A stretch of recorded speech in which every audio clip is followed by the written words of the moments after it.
오늘 우리가 볼 말씀 요한복음 12장 24절. 이 구절은 정도는 외우시려고 해야 되는 구절입니다. 12 곱하기 2는 24 이런 식으로 외우시고 요한복음 12장 24절. 내가 진실로 진실로 너희에게 이르노니 한 알의 밀이 땅에 떨어져 죽지 아니하면 한 알 그대로 있고 죽으면 많은 열매를 맺느니라. 아멘. 할렐루야. 오늘 또 저와 여러분의 가정, 자녀 그리고 하는 모든 일들마다 하나님의 도우시는 손길이 함께 하시길 주님의 이름으로 축복합니다. 여러분, 가장 위대한 발명가 그러면 누가 생각나시나요? 에디슨.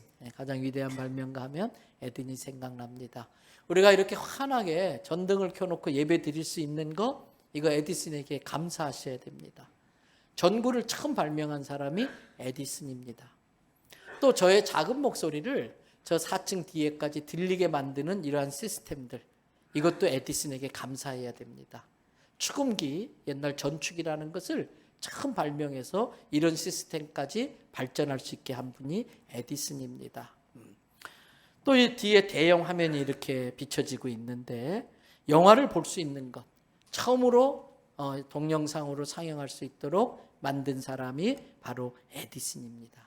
이런 것 외에도 통신이라든지 현대 문명에 있어서 꼭 필요한 것들 중에 많은 것들이 에디슨에 의해서 발명된 발명품입니다.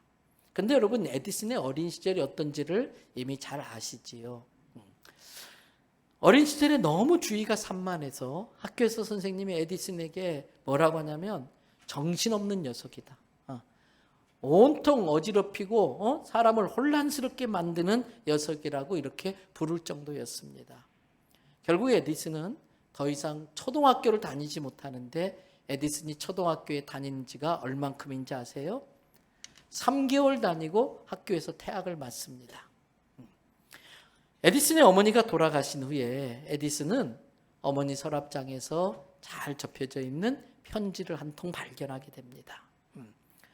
그 편지는 자기가 학교에서 퇴학당하는 날 선생님이 이거 꼭 어머니한테 갖다 드려라, 그때 전해졌던 편지인데 에디슨이 처음으로 그 편지를 보게 되었습니다.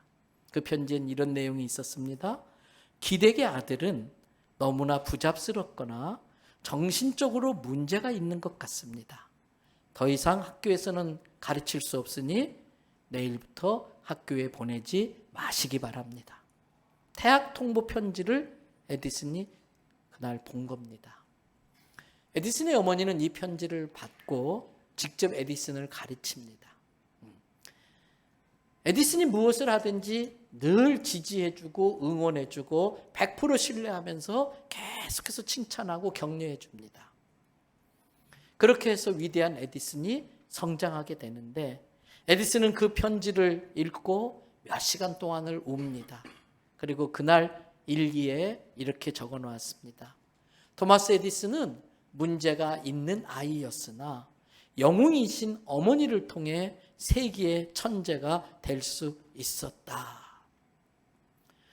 에디슨은 나중에 자기의 성장 과정을 회상하면서 자서전을 쓰는데 이렇게 말합니다. 누군가의 눈에 자기는 바보로 보였을 것이다. 그러나 자기 곁에는 100% 자기를 신뢰해주는 어머니가 계셔서 그 어머니가 자기를 만드셨고 그 어머니를 실망시키지 않겠다고 하는 자기의 다짐이 오늘의 에디슨을 만들었다라고 고백을 하고 있습니다. 그렇습니다. 에디슨의 어머니는 말썽꾸러기인 것 같고 산만하고 부잡스러운 아이 같았지만 그 아이 속에 있었던 놀라운 잠재력을 보았던 것입니다. 여러분, 잠재력이 무엇입니까? 사전에서 찾아보니까 겉으로 드러나지 않는 숨은 능력, 겉으로 드러나지 않는 숨은 능력을 잠재력이라고 합니다. 그렇습니다. 지금 당장은 어떤 이유나 어떤 상황 때문에 보이지는 않지만 적절한 때가 되고 적절한 상황이 되면 드러나는 능력을 잠재력이라고 합니다. 자식을 키우는 부모에게 있어서 가장 필요한 요소가 있다면 그것은 자기 자식 안에 들어있는 잠재력을 볼 줄 아는 능력이 있어야 할 것입니다.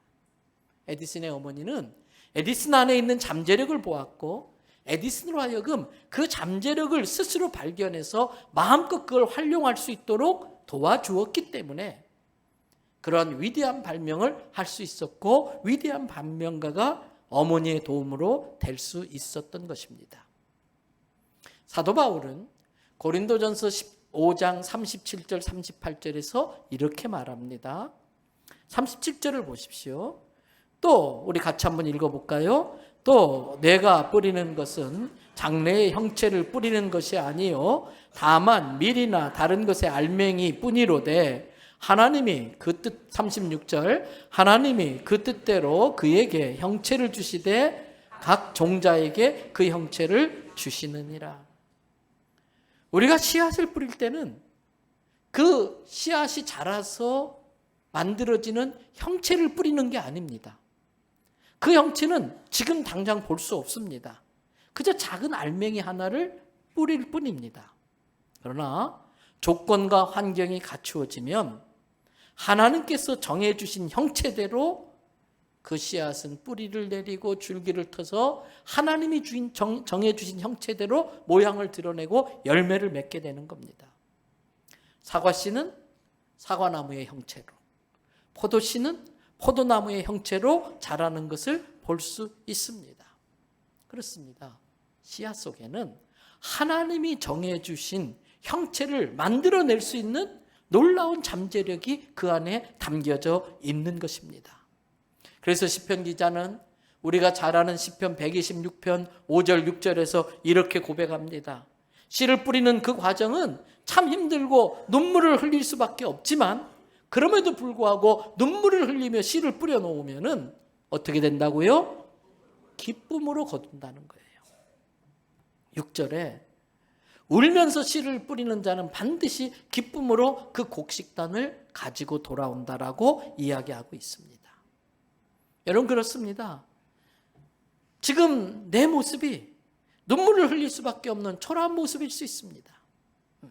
지금 내 눈에 보이는 그 아이의 모습은 울 수밖에 없는, 바라보면 바라볼수록 절망에 빠질 수밖에 없는 안타까운 상황일 수도 있습니다.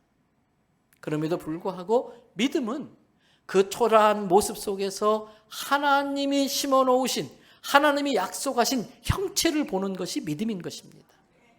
믿음은 하나님께서 그 보잘것없는 것에 담아 넣으신 잠재력을 볼 수 있는 능력인 것입니다. 그런 믿음으로 한 알의 씨앗에 정성을 들인 사람은 반드시 기쁨으로 그 곡식단을 가지고 돌아올 날이 반드시 있다는 걸 믿으시기를 바랍니다. 성경에는 이 씨를 겨자씨로 표현하는 곳이 많이 있습니다. 예수님은 오늘 요한복음 12장에서 한 알의 밀이라는 표현을 쓰긴 했지만 성경의 많은 부분은 이 씨를 겨자씨로 표현하는 곳이 많이 있어요. 예를 들면 누가복음 17장 6절을 보겠습니다. 같이 한번 읽어보실까요? 주께서 이르시되 너희에게 겨자씨 한 알만한 믿음이 있었더라면 이 뽕나무더러 뿌리가 뽑혀 바다에 심기어라 하였을 것이요 그것이 너희에게 순종하였으리라. 겨자씨는 씨앗 중에서 가장 작은 씨앗이라고 할 수 있습니다. 그래서 요즘은 이렇게 평신도들 중에도 성지순례 가는 분들이 꽤 있습니다만은 과거에 이스라엘 성지순례 간다는 건 쉽지 않아서 주로 목사님들만 다녀오는 경우들이 많았습니다. 목사님들이 어렵게 성지순례를 가서 겨자씨를 보면 감탄을 하세요. 야, 정말 작네. 이게 성경에 나오는 바로 그 겨자씨구나. 그러면서 모든 목사님들의 마음에는 이 겨자씨를 가지고 가서 자기 교회 성도들에게 보여주고 싶은 마음이 있어요.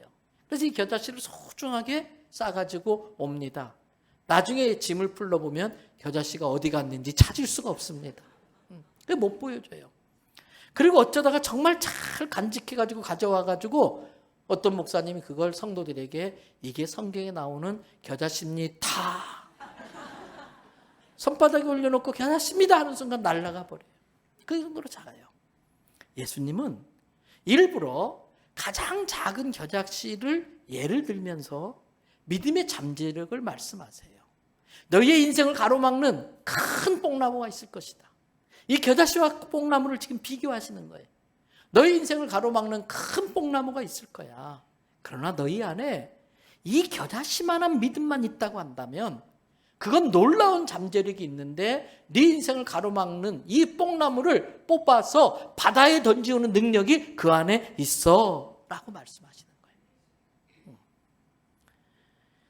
여러분, 우리의 인생을 가로막는 큰 뽕나무가 있다 할지라도 예수님을 믿는 믿음이 겨자씨만큼이라도 있으면 그 믿음은 그 뽕나무를 뽑아 옮기는 능력이 있다는 걸 믿을 수 있기를 바랍니다. 오늘 본문에서도 예수님은 한 알의 씨, 그 한 알의 밀알에 담겨있는 잠재력에 대한 말씀을 하세요. 아까 읽었던 오늘 본문 요한복음 12장 24절 말씀 외우겠다는 마음으로 같이 한번 또 읽어봅니다. 내가 진실로 진실로 너희에게 이르노니 한 알의 밀이 땅에 떨어져 죽지 아니하면 한 알 그대로 있고 죽으면 많은 열매를 맺느니라. 예수님은 한 알의 씨앗에 담겨있는 잠재력을 보고 우리에게 말씀하시는 거예요. 그 한 알은 너무나 초라합니다. 보잘것이 없습니다. 불면 날아갑니다. 그러나 그 안에는 많은 열매를 맺을 수 있는 잠재력이 들어있습니다. 오늘 본문이 요한복음 12장입니다. 그런데 여러분 바로 앞에 장 요한복음 11장에 놀라운 사건이 나오는 걸 아십니까? 바로 마리아와 마르다의 오빠 누구지요? 나사로가 죽었다가 그 여동생들이 예수님을 모셔와서 예수님이 죽은 나사로를 다시 살리는 내용이 요한복음 11장에 나옵니다. 그러면서 그 상황에서 예수님이 뭐라고 말씀하시는지 요한복음 11장 25절 26절을 볼 겁니다. 예수님께서 말씀하시기를 나는 뭐라고요? 부활이야. 너희가 죽어도 다시 살아나게 할 수 있는 부활이 나의 능력이야. 왜냐하면 내게는 생명이 있기 때문에, 영원히 죽지 않는 영원한 생명이 있기 때문에.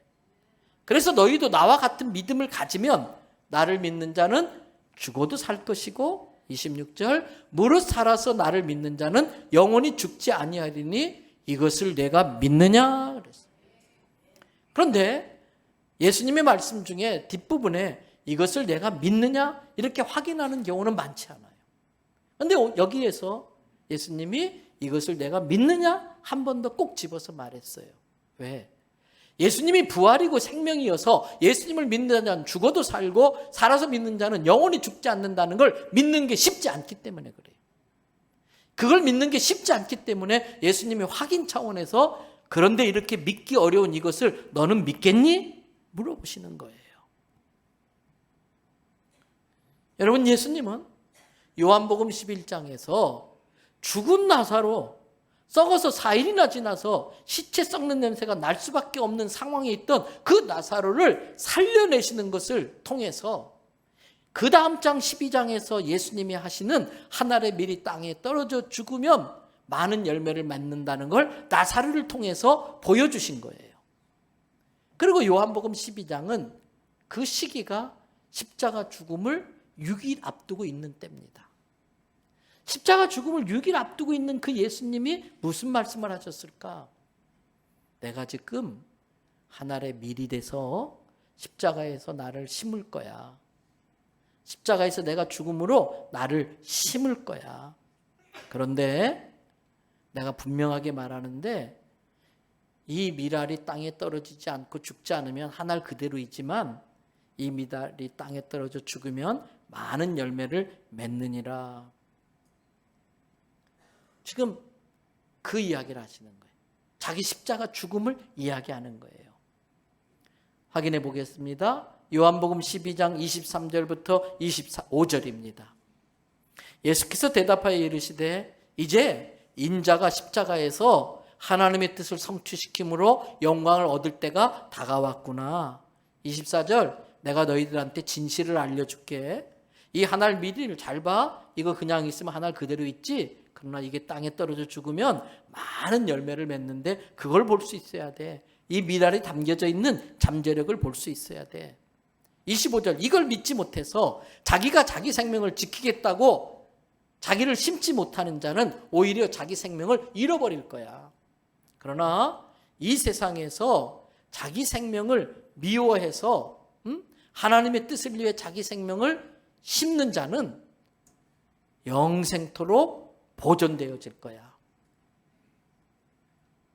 그러면서 26절에서 이렇게 말씀하십니다. 너희들이 나를 따르겠다고 그랬지, 나를 섬기겠다고 그랬지, 나를 섬기려면 나를 따라야 될 거야.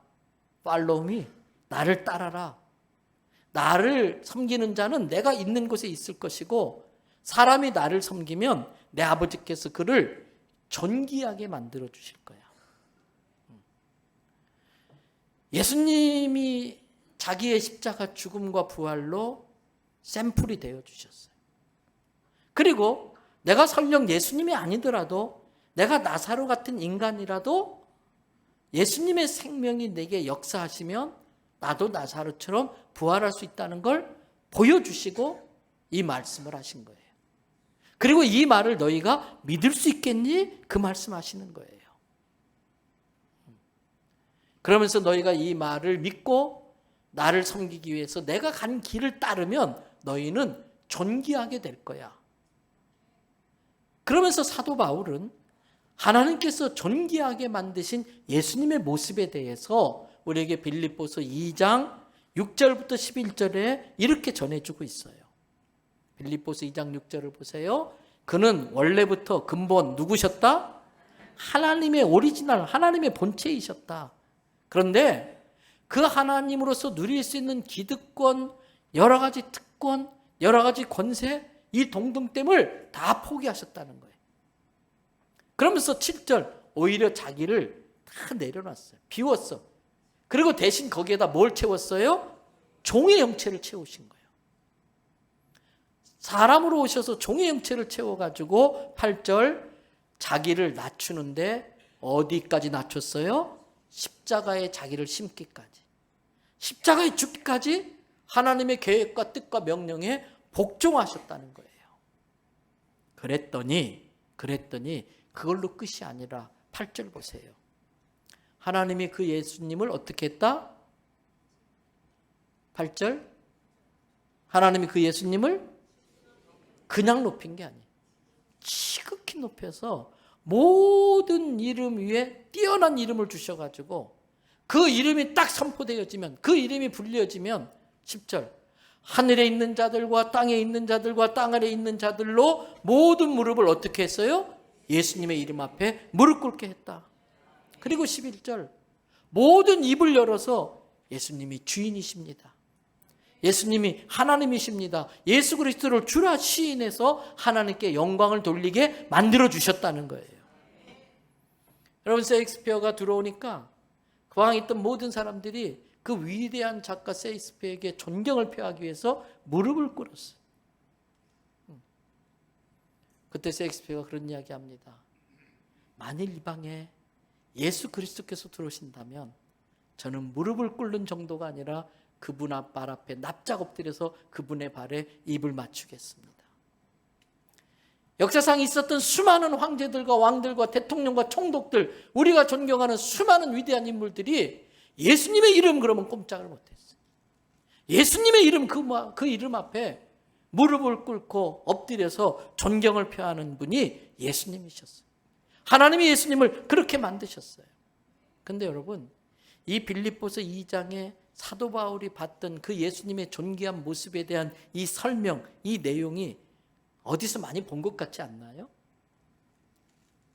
예수님이 부활하셔서 영광스럽게 된 그 모습을 사도 바울이 믿음의 눈으로 보고 묘사했는데 그 내용이 어디에서 많이 본 것 같지 않나요? 누가복음 4장 5절부터 7절을 보겠습니다. 마귀가 또 예수를 이끌고 올라가서 순식간에 천하만국을 다 보여주면서 6절 말하기를 이 모든 천하만국의 권위와 그 영광을 내가 너한테 줄 수 있어. 네가 원하면 내가 얼마든지 줄 수 있어. 7절. 그런데 조건이 있어. 나한테 무릎 꿇고 내게 절해. 나를 섬긴다고 약속해. 그러면 이 모든 것을 방금 보여준 온천하 만국의 모든 것을 너한테 다 줄 거야. 마귀가 예수님을 시험할 때 제안한 내용입니다. 여러분, 우리에게도 똑같습니다. 우리에게도 똑같습니다. 마귀가 그런 식으로 우리를 유혹합니다. 거기에 속으면 안 됩니다. 마귀는 우리를 보고 나를 섬겨봐. 나에게 절해봐. 그러면 이 모든 거 네가 원하는 거 내가 다 줄 수 있어 라고 유혹합니다. 네가 하나님이 되어서 너를 위해서 살라고 하는 것입니다. 그런 우리를 향해 예수님이 말씀합니다. 얘야, 아니야. 속으면 안 돼. 하나님이 너에게 기대하는 건 그게 아니야. 너는 하늘의 씨앗처럼 땅에 떨어져 죽어야 돼. 그래서 너를 통해서 많은 사람들이 생명을 얻게 해야 돼. 네가 이걸 믿지 못해서 자기 생명을 스스로 사랑하고 지키려고 하면 그 생명을 잃어버릴 것이고, 나를 믿고 내 아버지 하나님을 믿고 네 생명을 하나님 나라와 하나님의 뜻을 위하여 심으면 많은 열매를 맺게 되고 너도 나처럼 존귀하게 될 거야. 지금 그 이야기 하시는 거예요. 그래서 예수님이 그렇게 존귀하게 된 것을 보여주신 거예요. 그런데 문제는 그 안에 있는 생명의 잠재력을 드러내는 과정이 결코 쉽지 않다는 거예요. 하나님이 그 씨앗 안에 심어놓으신 그 형체를 열매로서 드러나게 만드는 그 믿음의 여정, 그 믿음의 과정 만만치 않다는 거예요. 그래서 앞에서 말한 대로 시편 기자가 그 과정은 눈물을 흘릴 수밖에 없고 울 수밖에 없는 일이라고 이야기한 겁니다. 생명 안에 들어있는 그 잠재력을 드러내는 일은 울며 씨를 뿌려야 하는 일이라는 겁니다. 그래서 여러분, 예수님조차도 뭐라고 했는지 보세요. 오늘 요한복음 12장 27절입니다. 아버지 하나님, 지금 내 생명을 심어야 되는 그 십자가 죽음의 과정을 생각하니까 끔찍합니다. 막 손이 벌벌 떨리고 저 많이 두렵습니다. 지금 내 마음이 어떻다? 괴롭습니다. 너무나 괴로워서 무슨 말을 해야 될지 모르겠습니다. 아버지, 나를 좀 이 상황에서 좀 구원해 주실 수는 없습니까? 이 씨를 뿌리는 그 고통의 그 시간을 나를 좀 면제해 주실 수는 없습니까? 그러나 마지막 결론은, 그러나 하나님, 그래도 내가 꼭 이 십자가를 져야 된다면 이때를 위해서 나를 보내셨으니 내 뜻대로 마시고 하나님 계획하신 대로 하세요. 이게 예수님의 고백이에요. 잘 아시는 것처럼 겟세마네 동산에서 십자가 지시기 전날 밤 마지막 기도했던 그 기도의 내용과 일맥상통합니다. 누가복음 22장 42절, 43절 빼놓고 44절, 42절과 44절을 연속해서 보겠습니다. 42절 예수님의 심정으로 같이 한번 읽어볼까요? 이르시되 아버지여, 만일 아버지의 뜻이거든 이 잔을 내게서 옮기시옵소서. 그러나 내 원대로 마옵시고 아버지의 원대로 되기를 원하나이다 하시니. 아버지, 너희 이 잔이 너무나 고통스러워서 옮길 수만 있으면 옮겨주세요. 안 마실 수만 있으면 안 마시게 해주세요. 그러나 꼭 내가 이것을 져야 된다면 내 뜻대로 마시고 아버지의 뜻대로 하세요. 그래 놓고도 너무나 힘든 거예요. 근데 여러분, 그 힘든 자기 생명을 버리는, 자기 생명을 심는, 자기 생명을 십자가에 죽이는 그 일을 감당해야겠는데 그걸 감당할 수 있는 비결은 하나밖에 없어요. 그게 44절이에요. 같이 읽어볼까요? 예수께서 힘쓰고 해서 더욱 간절히 기도하시니 땀이 땅에 떨어지는 빗방울같이 되더라. 아버지, 지지 않아도 살 수 있어, 지지 않아도 돼, 이렇게 유혹하는 이 사탄의 유혹을 물리치는 것이 너무나 쉽지 않은데 감당할 수 있도록 사단을 물리치고 십자가 질 수 있는 능력, 감당할 수 있는 능력을 달라고 기도하는 거예요. 땀이 날 정도로 기도하는 거예요. 그런데 아버지 왔는데 실핏줄이 터져버렸어. 그러니까 이 땀방울에 피가 쫙 베어서 핏방울같이 되는 거예요. 여러분, 우리의 삶에 정말 자기를 내려놓는 것이 제일 어려워요.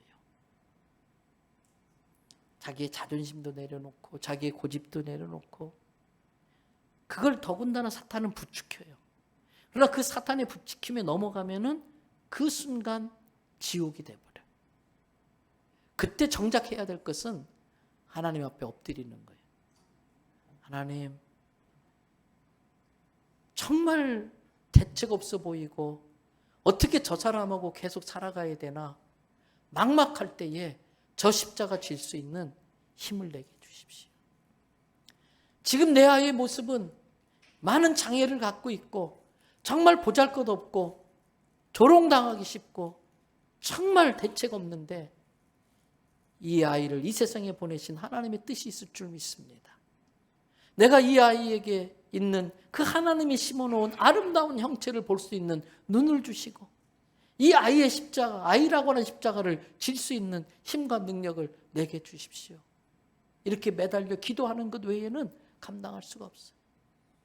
종회장으로서 많은 일들을 감당해야 돼요. 그런데 자면서까지도 수시로 제가 할 수 있는 것은, 하나님 저를 불쌍히 여겨주세요. 저를 도와주세요. 이 직임을 잘 감당할 수 있도록 저를 도와주세요. 기도할 수 있는 것밖에 없더라는 거예요. 여러분, 많은 사람들이 그 일 앞에 기도하지 않고 자기 궁리로 그걸 해결하려고 하다가, 또는 누군가의 조언을 들어서 해결하려고 하다가, 더 나아가서는 마귀의 유혹에 넘어가서 자기를 버리고 자기를 심는 그 일을 포기해버려요. 그 앞에까지 어렵게 왔다가 주저하고 뒤로 돌아서고 곁길로 새버리는 거예요. 그래서 자기를 심는 그 일은 씨앗 한 알에 담겨있는 잠재력을 볼 줄 알고 끝까지 포기하지 않는 믿음을 가진 사람만이 열매로 맺어낼 수 있는 것입니다. 그런데 여러분, 이 어려운 과정을 우리에게 감당하러 간다면 우리는 너무나 힘들 거예요. 그런데 감사하고 다행스러운 게 있어요. 앞에서 예수님이 기도할 때에 겟세마네 마지막 기도에 42절과 44절을 읽고 43절을 싹 빼놨어요. 그 43절이 뭔지 한번 보시겠습니다. 같이 한번 읽어볼까요? 천사가 하늘부터 예수님께 나타나 힘을 더하더라. 할렐루야. 42절, 너무나 힘듭니다. 주님, 이 잔을 내게서 거두어 주십시오. 하나님, 그러나 내가 꼭 져야 되는 게 하나님의 뜻이라면 질 수 있도록 나를 좀 도와주세요. 그랬더니 하나님이 천군천사를 보내신 거예요. 그래서 기도할 수 있게 도우시고 땀방울이 핏방울 되도록 기도하게 함으로써 자기를 십자가에 심을 수 있는 그 일을 감당하게 해 주시더라는 거예요. 이게 하나님의 방법입니다. 여러분, 우리가 어떤 어려운 난관을 당했다 할지라도 그때에 하나님, 내가 정말 내 생명을 버린 한이 있더라도 하나님의 뜻을 이루기를 원합니다. 그런데 두려우니 저를 도와주십시오. 예수님처럼 그렇게 기도할 때에 하나님은 우리에게 천군 천사를 보내서 감당하게 하시는 줄 믿습니다. 성령님을 보내서 우리와 함께 하시고, 성령님께서 예수님이 말씀하신 걸 생각나게 하시고, 성령님이 어떤 권세자 앞에서도 내가 할 말을 입에 담아주시는 걸 믿을 수 있기를 바랍니다. 베드로와 요한에게 이 믿음이 있었어요. 예수님이 십자가에 못 박히시자 두려움에 사로잡혀서 문을 걸어 잠고 숨어있던 베드로와 요한이 부활하신 예수님, 생명 되신 예수님을 만나고 나니까 그 문을 박차고 나왔어요. 그리고 성전에 기도하러 가는데 나면서부터 안진뱅이 된 사람이 한 푼 줍시오, 한 푼 줍시오. 여러분, 그때에 한 푼을 줬다면 그 도와주는 마음은 참 순수하지만 그 거지로 하여금 평생 거지로 살게 만들 수밖에 없어요. 한 푼 주세요 도와줬더니 그 도와준 게 그 거지로 하여금 평생 그렇게 살 수밖에 없도록 돕는 꼴밖에 안 되는 거예요. 그때 베드로와 요한이 뭐랍니까? 당신이 찾는 은과 금은 내게 없어요. 그런데 정말 당신에게 필요한 게 있습니다. 당신이 평생 그렇게 살지 않고 당신이 건강해져서 스스로 자기 발로 일하면서 스스로 거지의 삶을 청산하고 살 수 있는 길이 있습니다. 나사렛 예수 이름으로 명하노니 일어나 걸어라. 그 믿음 때문에 평생 거지로 살 사람의 인생을 확 바꿔버렸어요. 그런데 그 일로 인해서 베드로와 요한은 당시 종교 지도자들에게 잡혀서 공회에 끌려가 큰 신문을 당합니다. 치조를 당합니다.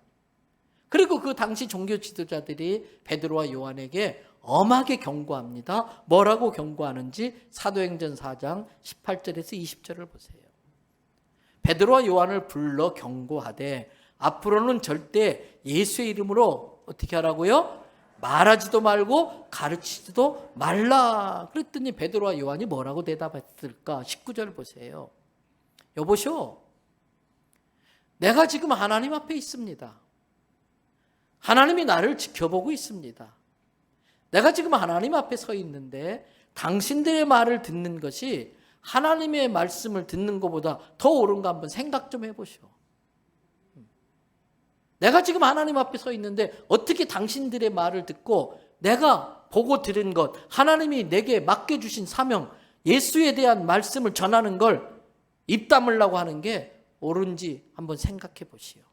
그리고 20절 뭐라고 합니까? 다 같이 읽어봅시다. 우리는 보고 들은 것을 말하지 아니할 수 없다 하니.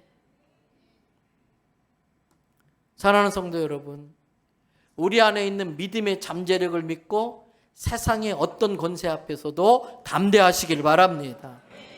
사람들의 눈에 예수님이 십자가에 매달린 모습은 너무나 초라했었어요. 다 발가벗겨져 있고 온몸은 채찍에 맞아서 피터숭이가 돼 있고 삐짝 말라서 고개를 축 떨구고 있는 그 예수님의 모습은 너무나 초라하고 너무나 보잘것없었어요.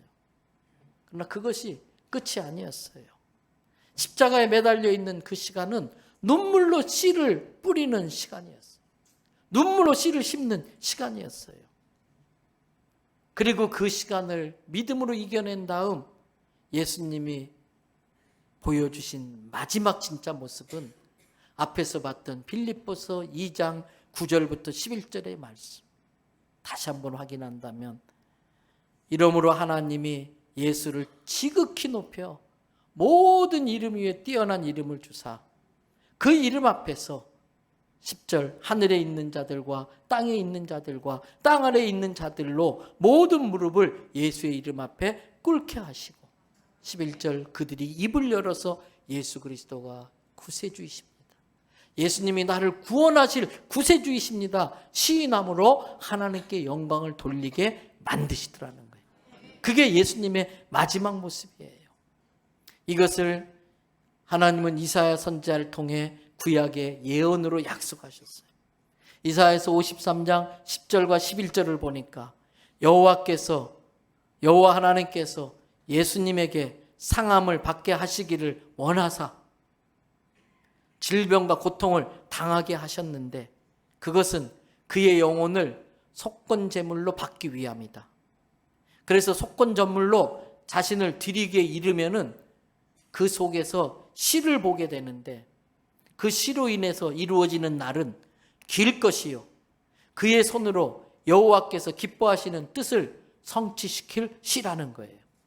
그러면서 11절 그가 자기 영혼의 수고한 곳을 보고 만족하게 여길 것이다.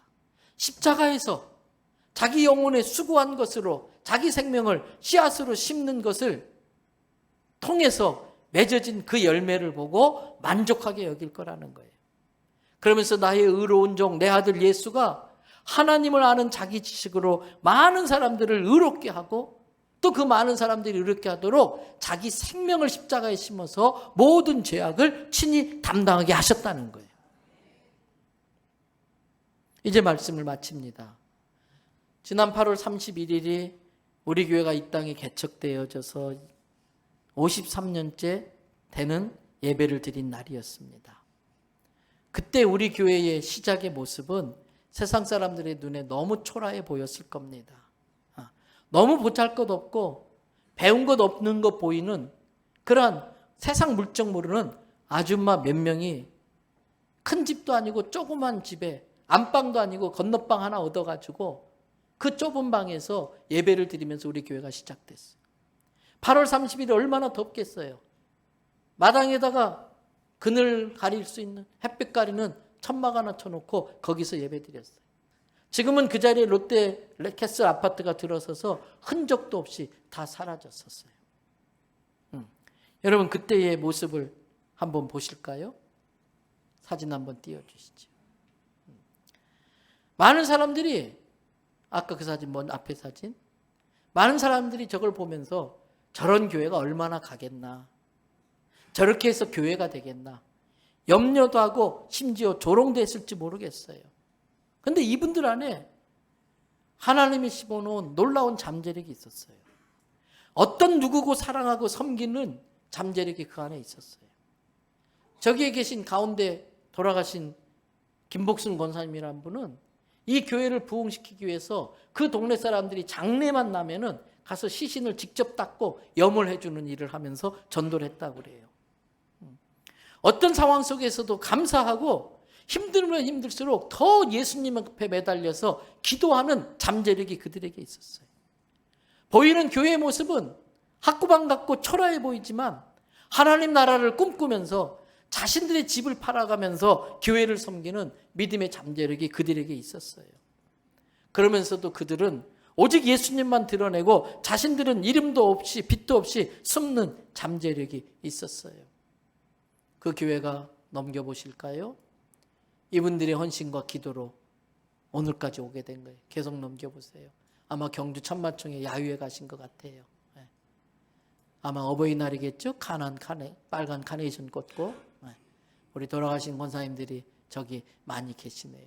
그 다음 사진, 제가 부임했을 때에 언덕바지에 있었던 교회 대지 전체가 59평, 예배당 예배실이 35평, 그거 정리하고 상가 빌려서 2층, 3층, 4층, 5층 대예배실입니다. 이게 지금의 8층보다 작은 7층이나 6층에 있는 조그마한 예배실이 그 상가 건물의 대예배실에서 점심때는 식당이 좁아가지고 30명, 40명씩 교대로 음식을 먹고 점심 먹고 나면 오후 시간대에 갈 데가 없어서 길가에 차 세워놓은 데 가서 에어컨 틀어놓고 히터 놓고 기다리고 어느 날 예배 마치고 나면 전부 주차 딱지 다 띄어가지고서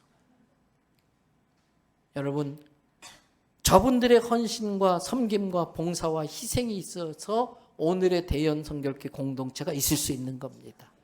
이제 우리는 저분들에게 물려받은 이 신앙의 유산을 다음 세대에 물려주기 위해서 내 자신을 심을 수 있어야 됩니다.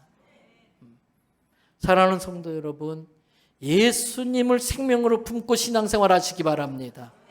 내 안에 예수 생명이 있다는 것을 열매로 보여주시기를 바랍니다.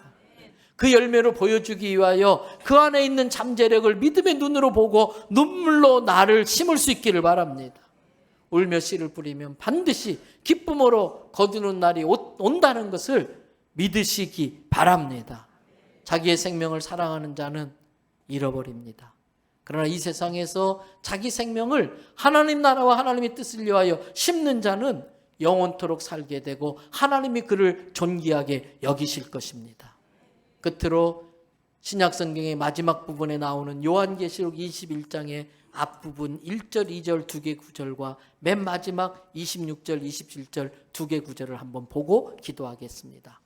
요한계시록 21장 1절, 내가 이제 우리의 모든 생명을 마치고 내가 심었던 그 생명이 부활로 깨어나서 살게 될 새하늘과 새 땅을 보니까 눈물로 씨를 뿌렸던 그 처음 하늘과 처음 땅은 온데간데 없이 다 사라지고 내 인생을 멀멸하게 만드는 많은 풍랑과 파도가 있었던 그 고통의 바다도 다시는 눈에 보이지 않고, 그러면서 2절에 그 대신 내가 눈앞에 보이는 것이 있었는데 거룩한 성 예루살렘이 하나님께로부터 하늘에서부터 쭉 나를 위해서 준비하고 내려오는데 그 준비한 것이 신랑을 맞이하는 신부처럼 예쁘게 단장되어 있더라. 우리가 앞으로 가서 살게 될 그 새 예루살렘이 신랑을 맞이하는 신부가 단장하듯이 그렇게 귀하게 아름답게 꾸며져 있더라는 거예요. 그러면서 마지막 두 개 구절 26절에 보세요. 자기 생명을 심어서 예수 생명으로 부활을 받은 그 사람들이 만국의 영광과 존귀를 가지고 존귀하게 돼서 그리로 들어가고 있고, 27절 믿음이 없어서 자기가 자기 생명을 지키겠다고 자기 생명을 심지 않았던 그들은, 속된 것이나 가증한 일 또는 거짓말하는 자들은 결탄코 거기로 들어가지 못하되 오직 누구만이 어린 양의 생명책, 예수 그리스도의 구원의 생명책에 그 이름이 기록된 자만이 글로 들어가더라는 거예요. 자기 생명을 심어서 그 생명책에 이름이 기록된 자만이 들어가더라는 거예요. 오늘의 교회가 있기까지 하나님의 은혜였습니다. 오늘의 교회가 있기까지 우리 믿음의 선배들의 헌신과 희생, 그리고 이 자리에 계신 많은 분들의 봉사와 수고 때문에 지금의 대연 선교회 공동체가 있습니다. 이제 앞으로 가야 될 100년을 향해서 우리의 다음 세대에게 아름다운 신앙을 유산으로 물려주기 위해서 내 자신을 심는, 내 안에 있는 하나님이 심어놓은 형체가 드러날 수 있도록 나를 심는 우리 모두가 되기를 주님의 이름으로 축복합니다.